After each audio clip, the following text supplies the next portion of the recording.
বাড়ি তিনি ছিলেন বিজনেসের মালিক, তিনি এবং তার দুই ছেলে, এবং ইলিগালি এই বাড়ি তৈরি হয়েছে। যে বাড়িতে ফ্যাক্টরি ছিল, ওয়ার্কশপ, তারই মালিকের এই বিল্ডিংও তার। দুটো বাড়ি হচ্ছে ইলিগাল।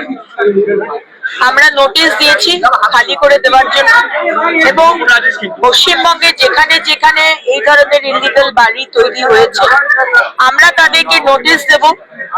যারা যে যে জিনিস তারা অ্যাডহেয়ার করেননি গভর্নমেন্ট নর্মস, সেগুলোকে যদি ফুলফিল করতে পারেন তো ফুলফিল করবেন। ফায়ার পারমিশন নেই, ফায়ার পারমিশন করাবেন, অন্য কিছু পারমিশন নেই করাবেন।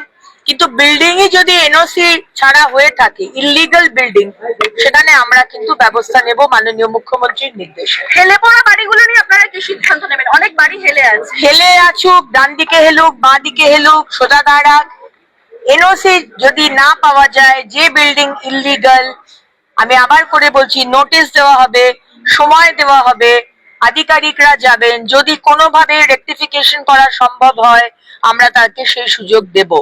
কিন্তু এই রকম বাড়ির মতো যেখানে সিঁড়িটা এত সরু যে দুটো লোকও দাঁড়াতে পারছে না, এবং যে অ্যাক্সিডেন্টের জন্য আজকে এই মালিক দায়ী, এই লোকগুলো মরলো এই মালিকের জন্য, সুতরাং এই বাড়ি তো আমরা রাখতে পারবো না। শহরে এমন অনেক বহুতল আছে যেগুলো নির্মীয়মান, সেগুলোকেও আমি আমার ডিপার্টমেন্টকে বলেছি সমস্ত এই ধরনের মিউনিসিপ্যালিটি যেখানে যেখানে ইলিগাল বাড়ি রয়েছে, আমাদের মেয়র সাহেবরা চিঠি দিয়ে উত্তর দিন, আমরা চিঠি পাঠাচ্ছি। কতগুলো এরকম ইলিগাল বাড়ি রয়েছে এবং সেই বাড়িগুলো কেন বানানো হয়েছে এবং সেই বাড়িগুলো স্টপ করার জন্য আপনারা কি করেছেন তার লিখিত তারা মেয়রের কাছে জানতে চাইছেন, সমস্ত মেয়রের কাছে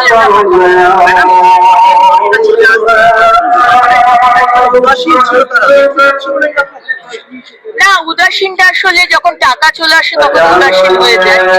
আগের সরকাররা লক্ষ লক্ষ কোটি কোটি টাকা ঘুষ পেয়েছে, টেবিলের তলায় ডিল হয়েছে, ঘুষ দিয়ে ইলিগাল বাড়ি তৈরি হয়েছে, সবকিছুই ইলিগাল হয়েছে।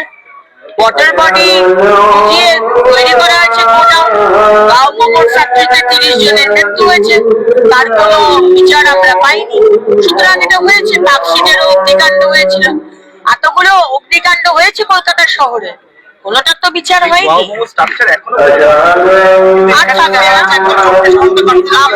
আমরা অ্যাকশন নিতে শুরু করেছি।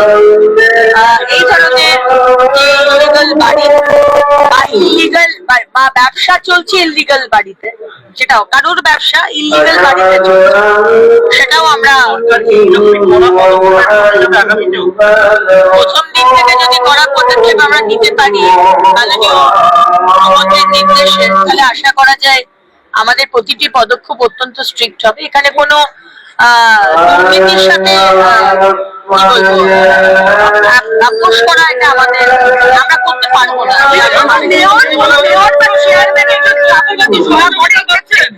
সরকার কি পদক্ষেপ নেবে তার বিরুদ্ধে?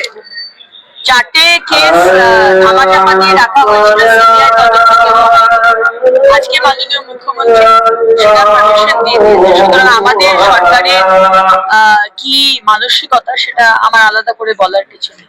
কলকাতা পুরসভার থেকে কি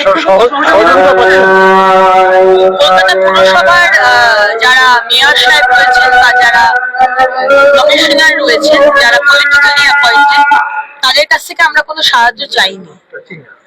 আমাদের আধিকারিকরা রয়েছেন, সরকারি আধিকারিক, তারাই আমাদের সাহায্য, আমাদের কোনো টিএমসি পার্টির সাহায্য চাই না।